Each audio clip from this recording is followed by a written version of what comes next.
네, 리츠 시장이 금리 인상으로 긴 겨울을 지나고 있습니다. 그동안 이제 상장하는 리츠가 없었는데요. 최근에 대신 밸류 리츠가 오랜만에 상장 계획을 밝혔습니다. 다음 달 23일, 24일 날 청약을 하고 7월 10일 날 상장을 한 예정인데요. 이 대신 밸류 리츠를 개인 투자자들은 어떻게 보셔야 될지 오늘 코비의 리츠 해설집에서는 대신 밸류 리츠에 대한 이야기를 드리려고 합니다.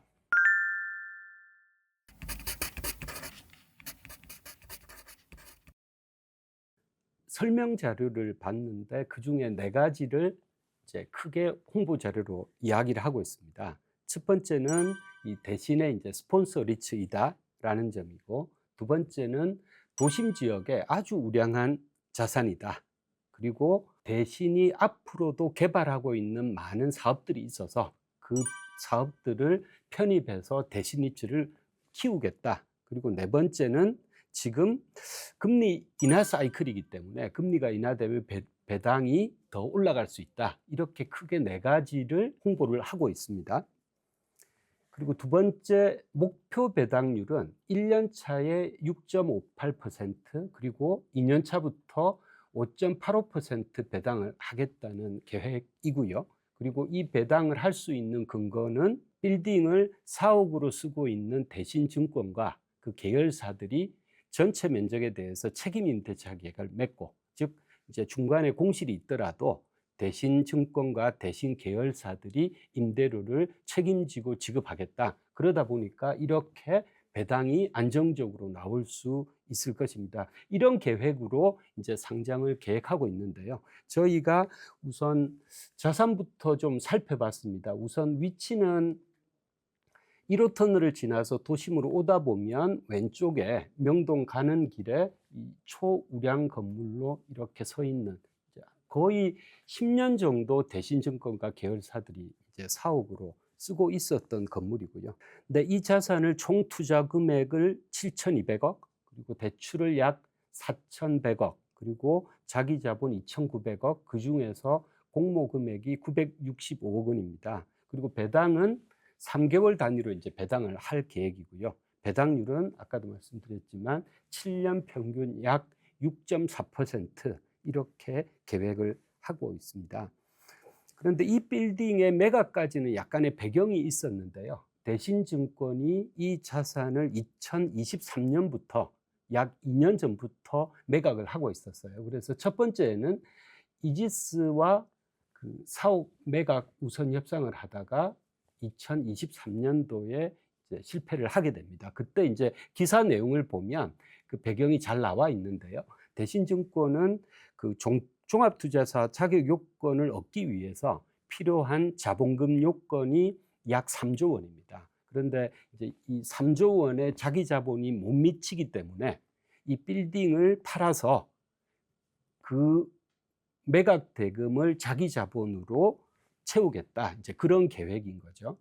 그리고 작년 2024년 다시 한번 이제 매각을 시도를 합니다. 그래서 그 NH 아문디와는 이번에 매각을 진행을 했었는데 또 협상이 결렬되면서 이때 가격이 한 약 6,600억으로 이제 언론에서는 알려져 있습니다. 그래서 이제 결론적으로 보면 대신증권이 종합투자사 자격 요건을 얻기 위해서 자기 자본이 필요한 그 부족한 자기 자본을 채우기 위해서 이제 이 빌딩을 팔려고 하는 게 이제 배경이 됐고요. 그래서 저희가 이 자산을 이제 그 어떤 상황인지 좀 들여다봤습니다. 그 얼마 전에 그 현장을 가서 그 빌딩을 한번 둘러도 보고, 그리고 임차인 현황판도 저희가 봤는데요. 그걸 이제 그림으로 표현하면 이런 상황입니다. 26층 건물인데요. 꼭대기층 20층부터 26층까지를 대신증권이 쓰고 있습니다. 그리고 그 아래층부터 16층까지를 대신 그 계열사들이 쓰고 있고요.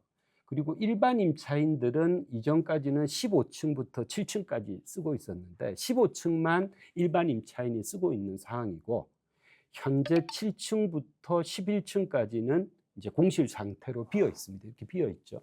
그리고 여기 팀앤 모빌리티가 쓰고 있는 세계층 같은 경우에도 티맵 모빌리티가 이제 올 상반기에 이전을 하죠. 어디로 이전하냐 하면 그 SK 리츠가 최근에 인수한 충무로에 있는 SKC 빌딩이라고 있습니다. 이 SKC 빌딩에 도심에 요즘 이제 SK가 지금 비용 절감 같은 구조 조정을 많이 하고 있으니까요. SK가 도심에 비싼 임대료를 내고 있는 임차인들을 임차료가 상대적으로 싼 충무로 지역에 이제 불러 모은 거죠. 그 빌딩을 이제 SK 리츠가 인수를 합니다.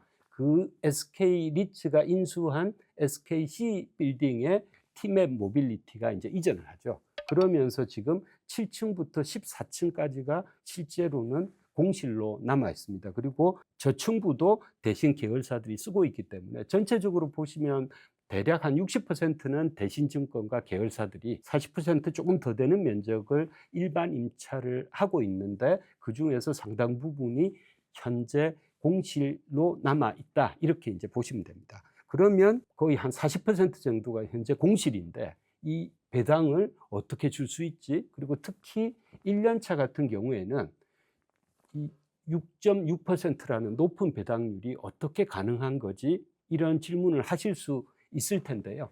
그 부분은 바로 공실과 상관없이 대신이 책임 임대차 계약으로 임대료를 지급하기 때문에 실제 건물이 비어 있든 다 차 있든 이 배당률에는 변함이 없다는 겁니다.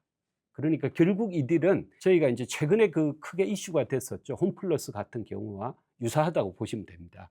홈플러스가 각 매장에서 그러니까 영업이 어떻게 되는지 상관없이 홈플러스가 정해진 임대료를 내는 것과 동일한 구조인 거죠.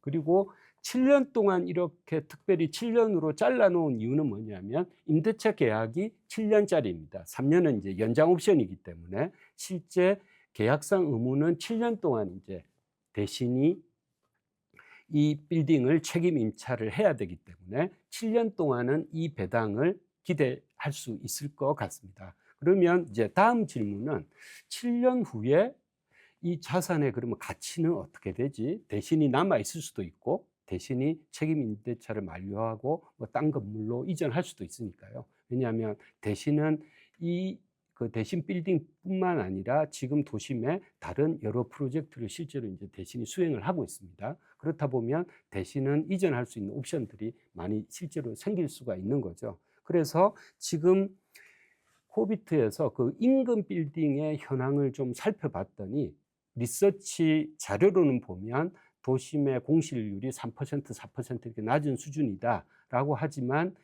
지금 경기 상황을 안 탈 수가 없는 거죠. 오피스 빌딩도 어쩔 수 없이. 그래서 주변 인근에 바로 길 건너에 있는 파인 애비뉴 A동, B동 이렇게 있는데요. 이 두 건물을 실제로 저희가 봤더니 A동 경우에도 공실이 6, 7, 8층 같은 경우에는 통째로 3개층이 비어 있고 4층도 이제 상당 부분 비어 있었습니다. 그래서 면적 기준으로 보면 10,000제곱미터 한 3,000평 정도가 A동에는 비어 있는 상황이고요. 이러면 공실률이 약 20%가 넘을 겁니다. 이 빌딩 같은 경우에는. 그리고 B동 같은 경우에도 약 1,000평 이상 공실이 있는 상황이고요. 그러니까 지금 도심의 오피스도 경기 상황을 좀 타고 있구나 이렇게 저희가 어느 정도는 판단을 할 수 있었습니다. 향후 이제 7년 이후를 저희가 또 한번 감안을 해야 될 텐데 저희 코비트에서 이 주제가 이제 워낙 중요한 주제이다 보니까 향후 오피스 공급에 대해서 저희가 개별 프로젝트를 다 모니터를 해봤습니다. 그랬더니 2014년부터 과거 한 10년 동안과는 전혀 다른 규모의 공급이 지금 예정이 돼 있습니다. 그래서 단순히 그래프만 보시더라도 과거 10년 동안 없었던 공급과 앞으로 공급, 특히 2029년, 2030년은 역사적으로 한국 오피스 시장이 본 적이 없던 대규모의 공급이 예정이 돼 있기 때문에 분명히 도심의 그 임대료 상황 그리고 공실 상황에 영향을 많이 줄 거다 이렇게 저희는 보고 있습니다. 구체적으로 들어가서 어떤 지역에 이런 공급이 많이 있나 이렇게 보시면 도심은 크게 이제 광화문, 그 다음에 을지로, 세운, 서소문, 서울역 이런 도심 전체를 아우르는 지역을 말하는데요. 지금 대신증권 사옥이 위치한 가장 인근 지역, 청계천을 끼고 인근 지역에 보면 대규모 공급들이 예정이 되어 있습니다. 특히 12지구 같은 경우에는 2026년부터, 즉 내년부터 이제 공급이 본격적으로 되기 때문에 이 빌딩들 간에 임차인을 유치를 해야 되는 임차인 유치 경쟁이 사실상 지금 도심은 보이지 않는 곳에서 실질적으로 본격적으로 시작됐다. 이렇게 이제 보시면 될 겁니다. 근데 세운 지역도 대형 공급이 예정이 돼 있습니다. 그래서 서울시 정책 변화로 인해서 세운 이 지역이 굉장히 큰 수혜 지역입니다. 일반 상업 지역에서 중심 상업 지역으로 바뀌어서 지금 용적률이 1,500%까지 올라 있는 상황이고요. 그러다 보니까 이런 대형 프로젝트들이 세운 지구에도 2030년까지 지금 공급이 예정이 돼 있습니다. 그렇다면 이제 개인 투자자 입장에서는 이 대신 밸류 리츠를 어떻게 봐야 될까? 이제 이 부분이 이제 결론 부분입니다. 배당은 안정적으로 나올 거냐, 주가는 또 오를 거냐, 아니면 최소한 주가는 뭐 공모가 수준을 유지할 거냐, 이제 이런 부분인데요.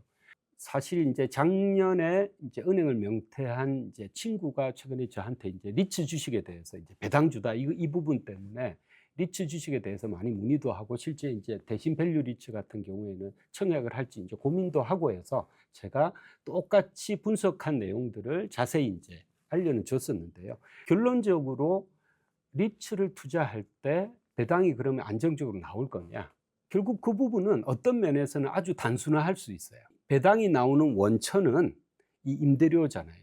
그리고 공실이 없이 임대료가 잘 나올 때에는 배당이 잘 나올 거고, 그리고 배당이 잘 나오고, 그리고 공급이 없어서 임대료가 오르면 건물 가치도 올라갈 거니까 자연스럽게 주가도 따라 오를 거고, 그렇다면 지금 상황이 배당이 안정적으로 나올 것이냐, 그리고 앞으로도 임대료가 더 올라서 주가도 더 오르는 상황일 건지 그 부분을 우선 살펴보는 게 개인 투자자들 입장에서 판단의 가장 중요한 부분이 아닐까 생각합니다. 이상으로 코비의 리츠 해설집 마치겠습니다. 감사합니다.